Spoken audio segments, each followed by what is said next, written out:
My name is Michael Smith. I am from Australia. I work for Syncom Systems. And today I'm going to present to you a new Smalltalk development environment called WebVelocity that runs entirely in the web browser. We have CDs. We rushed to actually get the release before we came. So this is the premiere event for WebVelocity. And on behalf of all the team, we thank everybody here who worked hard on it. So hopefully you'll enjoy it. This is my first ESUG. I'm a little bit nervous. It's very exciting. I barely speak any French, so I've been enjoying myself a lot.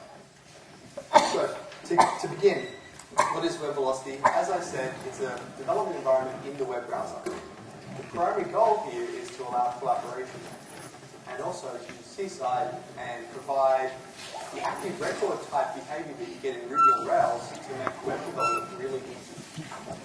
This is distinguished from Gemstone in that we use relational databases. And it's a fact of life that most projects end up using relational databases in some form or another. And mapping them to Smalltalk objects is a real pain in the butt. That's always been the case. That's why TopLink existed back in the day, Oracle bought them. And Alan Knight rewrote it calling it Glorp, which is generic lightweight object relational persistence, which is quite a mouthful, as is the word Glorp.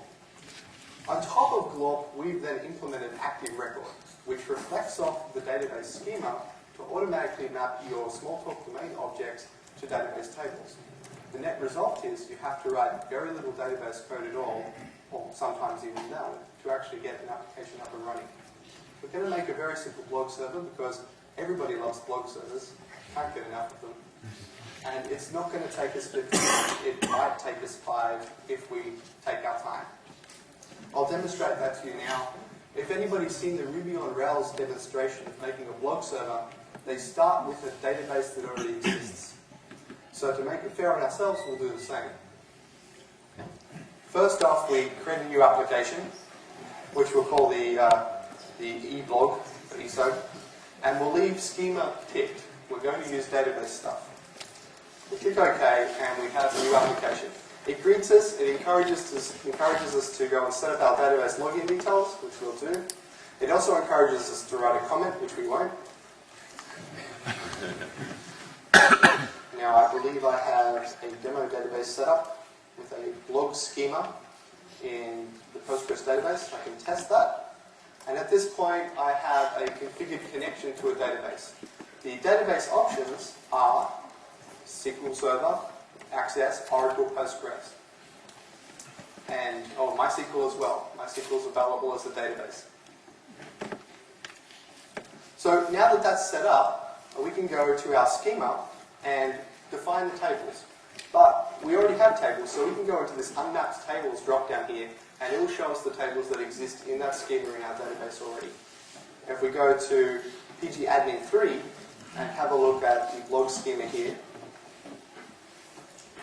we have tables, 2, comments, and posts. So that stuff already exists for us. We get a suggestion from the environment, do you want to make a class out of this? Some people like plural, some people don't. I don't. So we'll make the post class. Here it will now generate a bunch of stuff for us. It'll generate a list UI, a view UI, an edit UI. It can also generate test classes for us. It can also create instance variables based off the columns that already exist in the database. It will also let us create accesses for those instance variables if you feel the need to have those. You can also create Glorp methods called table4 and class model4 automatically from those tables if you want to build the database from Smalltalk code, and we'll come back to that later. So clicking OK, we now have an application we can run. Doesn't seem like it, but if we go to the class post, it will show us how this thing is mapped to the database. We have some instance variables, ID, title, content, and created, that map to the columns ID, title, content, and created. Very simple mapping. It just figures out if the two words are similar enough that they should match up. It then gets metadata from the database, such as this is a timestamp, this is a string, this is an integer. Excuse me. And we're away. We get the scaffolding. Scaffolding is the idea that you might not want to have to build the UI yourself. You need a little help to get started if you're not too experienced. Maybe you're not that experienced with Seaside yet, but you still want to play with your database. In the classes drop down here, we have our post class, but we have the edit, list, and view classes that are generated for us as well. If we look in one of these classes, take list for example, we can have a look at the source code, and we see that the only method that's being implemented is the object class to tell us what class that this view is going to actually reflect on. In the Browse menu, a bunch of entry points for Seaside have already been registered and configured to use Glorp for us. We can go to the posts.html page and we'll see the existing data in the database, just like that. So in under 5 minutes, we built a blog server. We can go and add in the comments table now, while we're at it. Back to our schema, back to the unmapped tables, create a comment class, and let it create the columns and variables for us. If we have a look in the post class, we see we now have an instance variable called comments, which maps as a toMany. So this is a foreign relationship to the comments.postID, and it knows that the type is our class comment. How does it do that? Well, the databases have foreign key relationships, and it simply reflects off the foreign key relationships and infers that since comment is plural comments, and we have a class called comment, maybe you mean those things to match up. It takes a lot of the drudge work out of developing an application. If we refresh our application here, and now we see we can have comments in our collection here. If we go and create a new post, the scaffolding stuff knows that this is a collection, we can even have comments, so it'll be the first ESUG post. This is from ESUG. We can accept that, and we have a new post. First ESUG post. We can add some comments to it.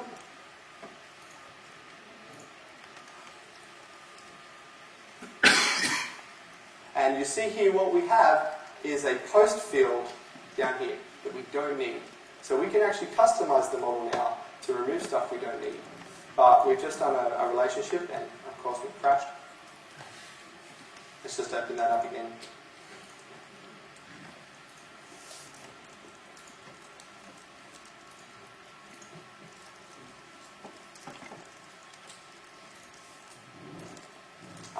Conflicting values in rows. I must have some duplicate data there.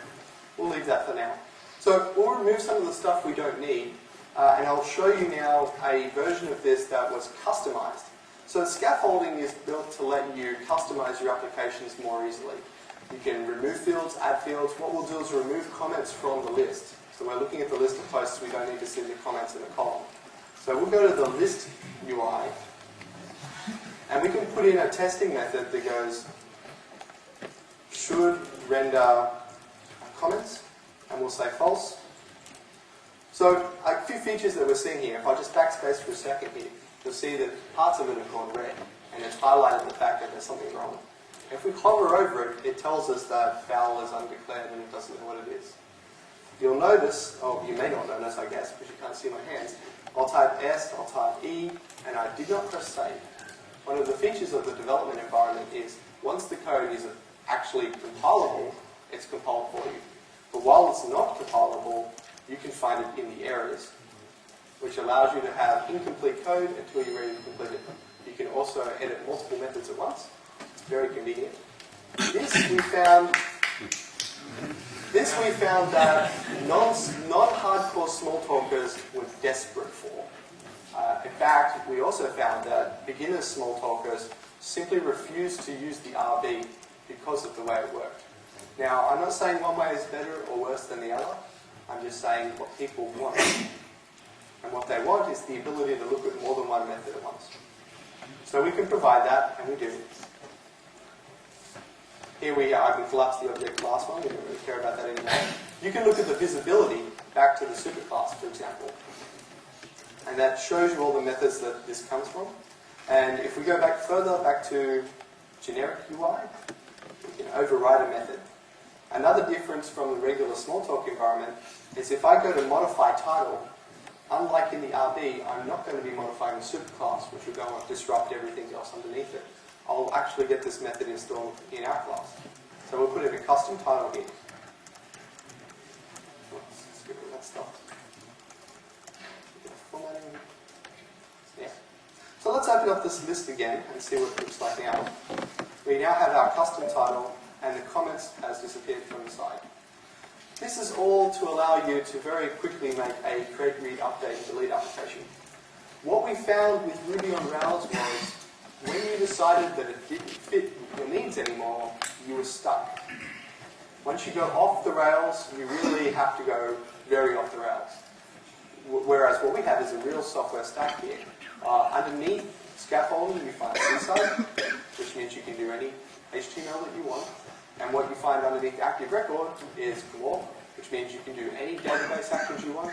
Underneath Glorp, you find the database accessor, so you can do any SQL you want if you feel more comfortable with that. And underneath all this, of course, is Smalltalk, which lets you do anything you want. So when you decide that scaffolding and ActiveRecord aren't right for you, you're not constrained, you're not trapped, you can do something different. So I'm saying that this is a development environment in the web browser. To be a real Smalltalk development environment, you need inspectors, you need debuggers, you need a way to play with things. So I'll show you. Here we have a console. A console is like our transcript. 1 plus 2, we get a 3. When we expand out the 3, we see more information. In hexadecimal is 3, in octal is 3, we've got our binary. But we also have this strange thing here called documentation. Now, Smalltalkers aren't familiar with this concept. So it might come as a bit of a surprise that we have a documentation menu filled with manuals. And this isn't... I'll open up the code library in a new tab so that we can leave our session the way it is. And we'll go to the XML framework. Here you'll see a bunch of stuff written by an expert documentation person. His name is Mark Roberts. He does a fantastic job. I'll show you some of the pages he's written.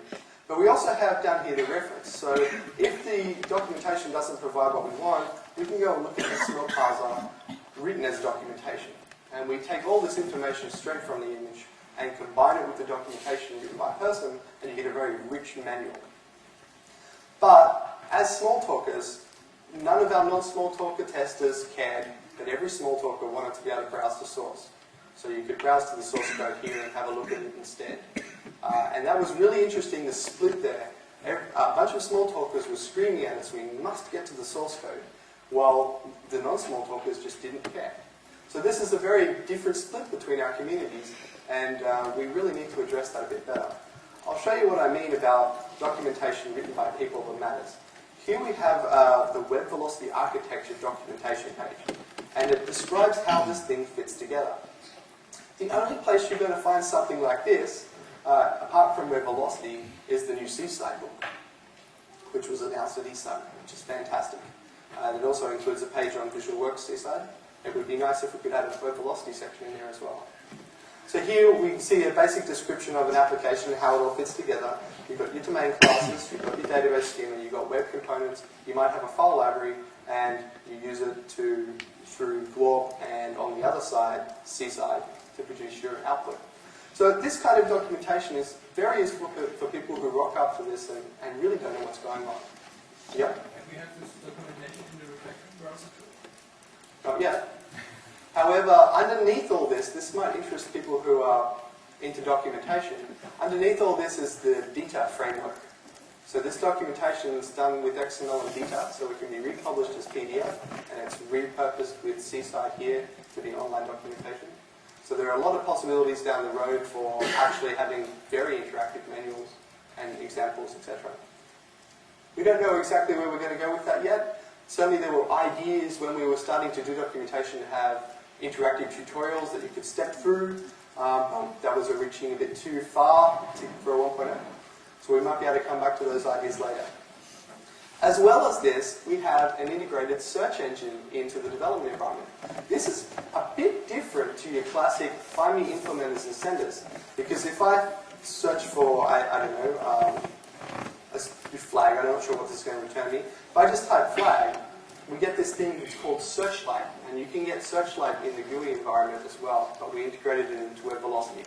And we see that flag is bits. I have no idea what it is, but we see that there's actually an API for it. If we click on that API, it takes us to the documentation, so we can learn about the environment just by doing a search. But it also serves as the same tool to get around the place.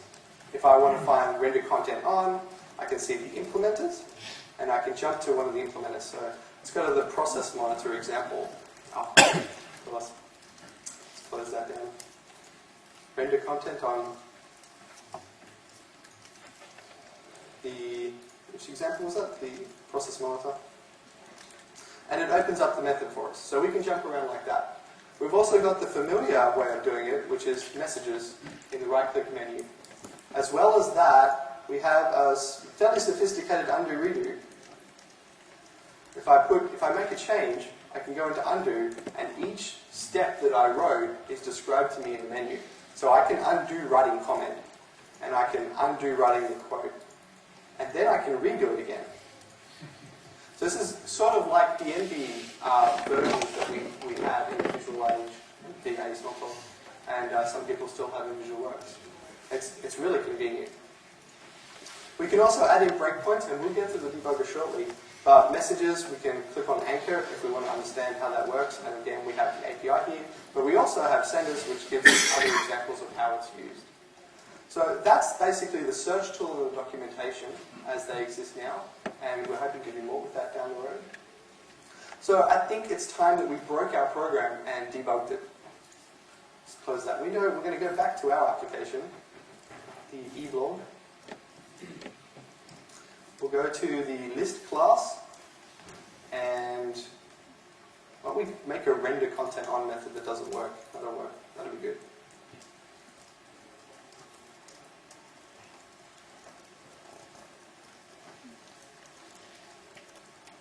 So clearly that's not going to work. That should throw us a nice error when we browse this class. So we'll browse to posts.html, and we get the typical Seaside walkback. But when we hit debug, we enter a debugger in the web browser. And this is a real debugger. I can click around the stack. Please take note of the speed of the response. We can also explore the objects that are in here to figure out what's going on, why it didn't work. We also have a console that we can pop up and apply to whatever we're doing right now. So whatever this object is, we can quick string it. So that's the tools object. And we can actually drop back. This is the same icons that you get in the VisualWorks debugger. Step through this code, enter a new method, and we're back to here. Of course, the most important part of Smalltalk is the ability to edit code and continue. Now, it's saved the method for us already, so we just have to hit resume, and the page renders as normal.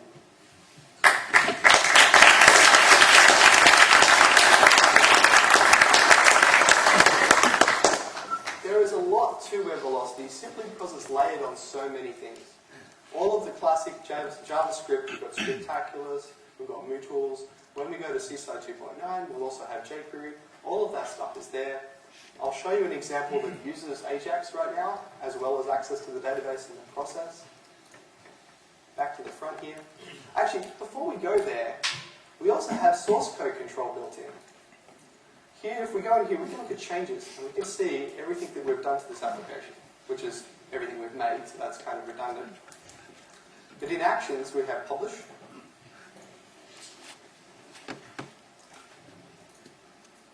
And just like that, it's now published. If we go back to the front, it now says it's eBlog 1.0. In the versions drop-down, we see there's 1.0. We can now make changes and actually track what we've changed. We can merge together as well and publish new versions. But because it's in a web browser, we suddenly have something we've never had before. The ability to have developers connect to the same web browser and develop together. And this is a really scary idea, but also very exciting. One thing that we don't do now is support this very well, but we want to. If we have two people developing on the same stuff at the same time, it would be nice if you could feel their presence by you, see what they're editing. But programmatically, it does work.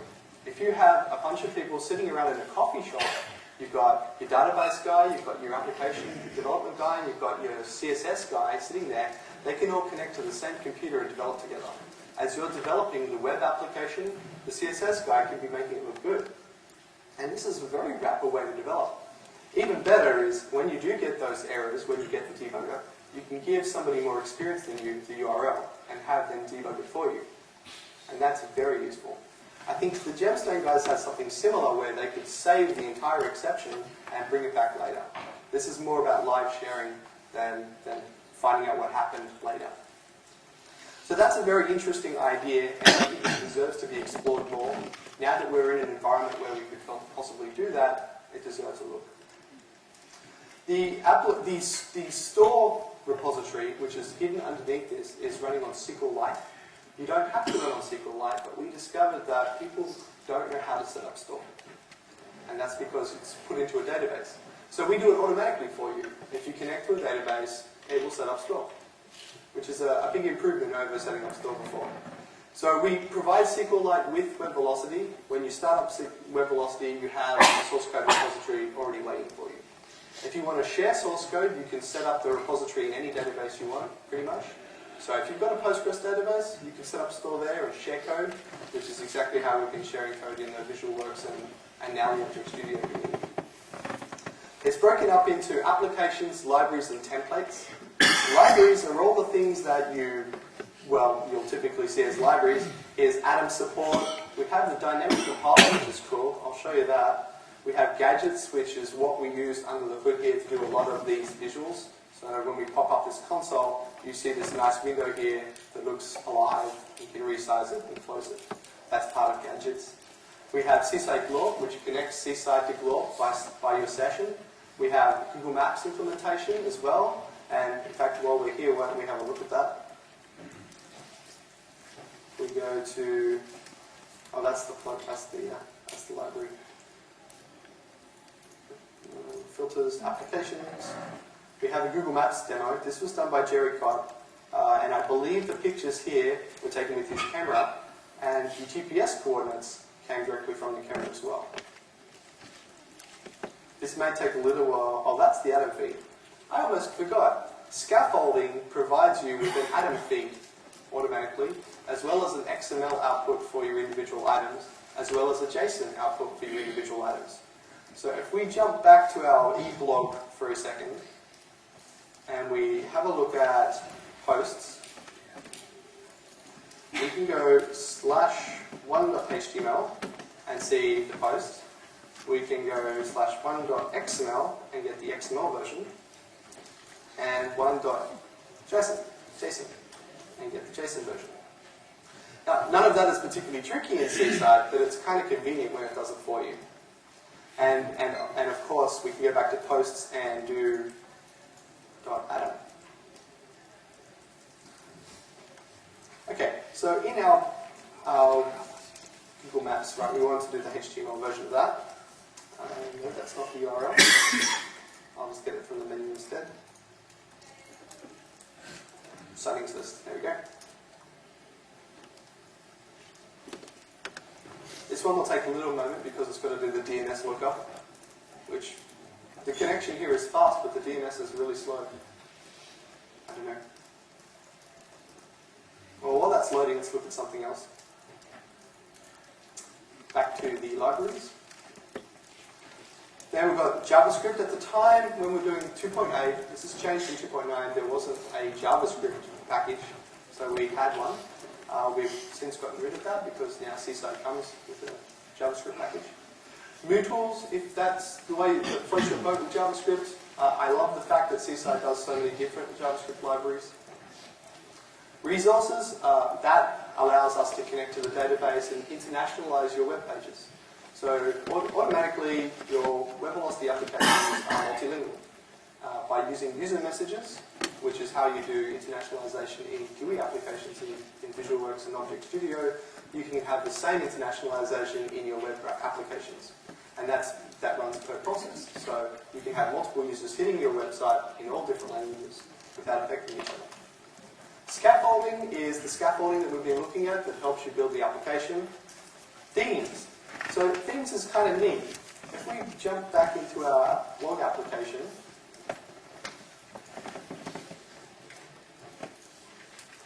and we'll open up the posts HTML page again, and then we'll go to the application and go to themes. We've got a couple of themes that you can apply, and this simply hot swaps the CSS that you're using. The CSS is designed for scaffolding to give you a quick customization of how your application looks. It's very nice, I think. There's several here. There are actually more things than this available to install. I didn't download them all because there's megabytes on them.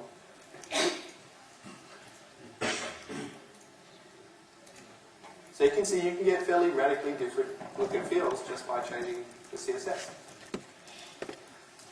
Okay, Google has decided to load up finally. If we click on one of these points on the map, then we see the pictures that were taken at those coordinates and the animal that was seen. And we see a couple of things here. If we click on the monarch butterfly, then we go to the edit page. So we just went from a list page to an edit page. It's really the create, reading, update, and delete. But instead of doing the classic list, we use Google Maps instead. So here's the picture, here's the location, and here's the timestamp down here. And that's just key value stuff.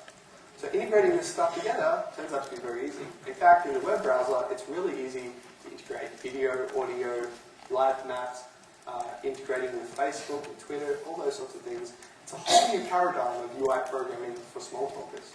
And I really thank Seaside and other web application frameworks in Smalltalk for really opening that up to us. In fact, without Seaside and its ilk, we wouldn't have been able to build the development tools for Smalltalk in a web browser. But that's a big advantage. Some of the other examples that I have here, I made a little to-do application as well that uses Ajax. So in the browse menu, we go to tasks. Over here we have a tag cloud that shows all the tags for the different to-dos that I have on the left-hand side. So if I click on something like Smalltalk, then it just updates that section in the middle with the results, as you would expect with Ajax. So instead of doing a full page load, which can be slow, you're just getting the minuscule update. We can show all tags, we can do a search. So someone says dinner, so let's type dinner. And we can also show the completed list. Let's get rid of dinner. So we can see items that are also completed, and we can say, no, we didn't finish that after all. And that's very simple Ajax. How long do I have till, by the way? What time do I have to finish? I'm just trying to measure how much I can fit in. 15 more minutes, I think. 15?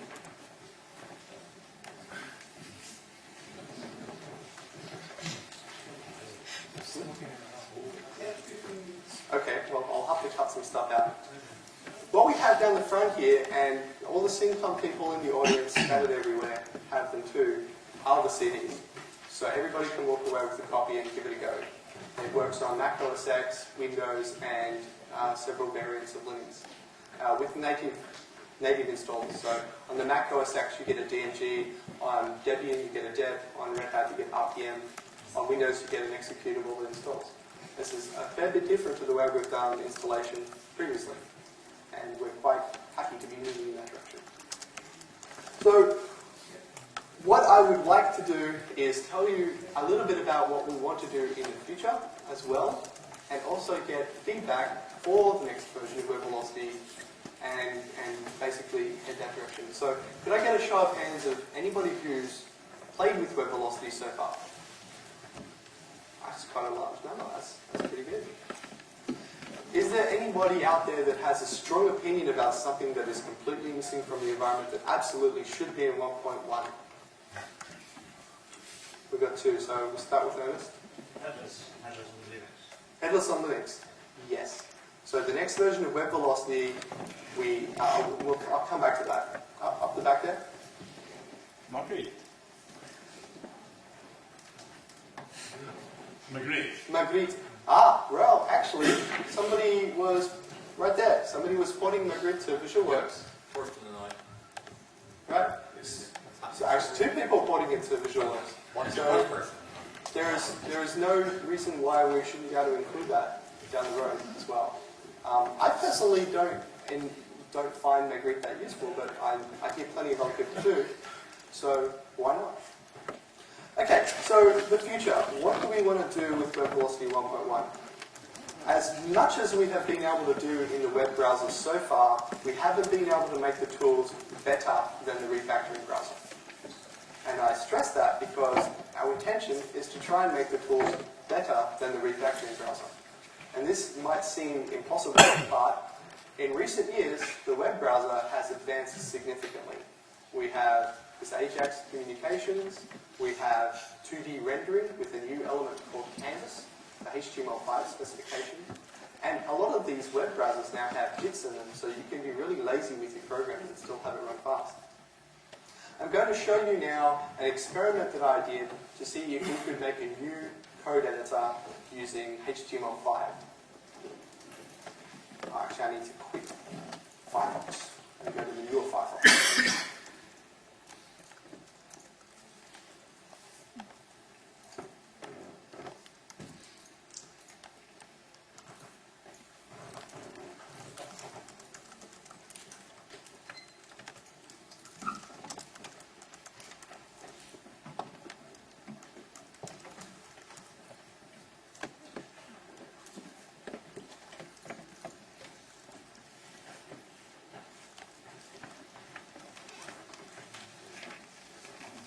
Firefox needs to upgrade itself, apparently. Skip that. Okay, back to Seaside. So we wanted to know, using the new JavaScript technology available to us, thank you, could we make a text editor that was so remarkable that it was completely unremarkable?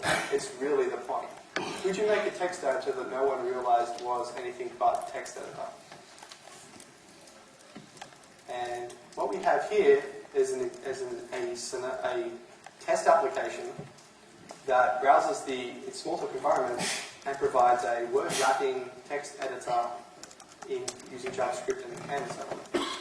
And you shouldn't be able to tell the difference. We can select. Drag around, we can double click and we can double click drag, we can even copy and paste, and to the amazement of any VisualWorks developer, we can undo and redo properly. To support the idea that you have these different editors separated and your keyboard navigation moves between editors for faster navigation, and that was actually a complete and utter success. There is even syntax coloring here. You might not see it too well on the big screen, but this is light grey, this is bolded, and we can even have variable font sizes. So this is potentially going to be the basis for the code editor in WebVelocity 1.1. Because we have so much control over it, we'll be able to have all the refactoring tools. You'll be able to even select this and right-click and say extract to component. Given that we have so much power, it really opens up some very interesting questions for our community as a whole about how you develop in Smalltalk collaboratively and what the web browser means to us. Seaside has been pushing us more and more towards this incredibly powerful application paradigm, and it's leaving our GUI development in the dust. So I think there are some open questions for the community there. Okay, since we've got basically no time left, why don't we go to some questions?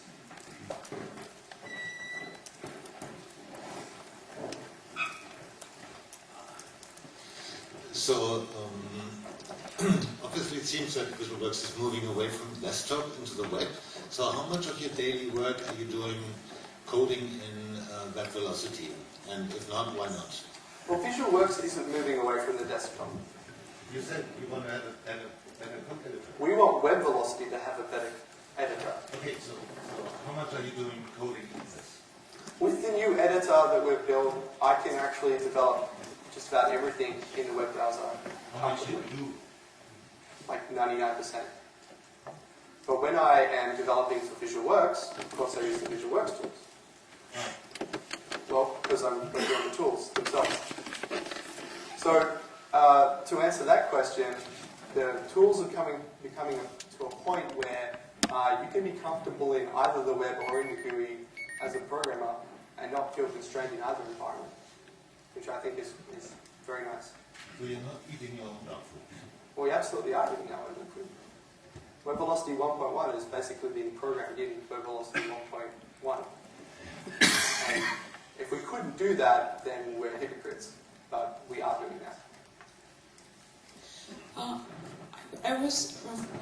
I was very interested by the collaborative production of the documentation. And for instance, if you look at in Eclipse, there's a concept which is a cheat sheet, which is some pieces of code that you can just reuse very easily from the IDE. And would it be possible to have some collaborative web where people could post their cheat sheets and that they could be available for other developers?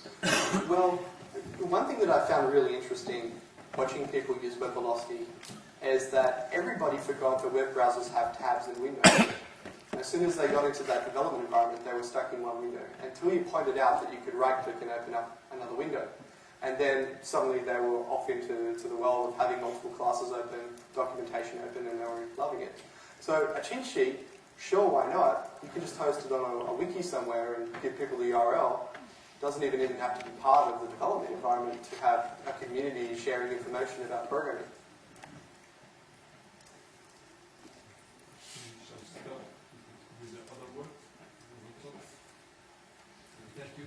Thanks, everyone.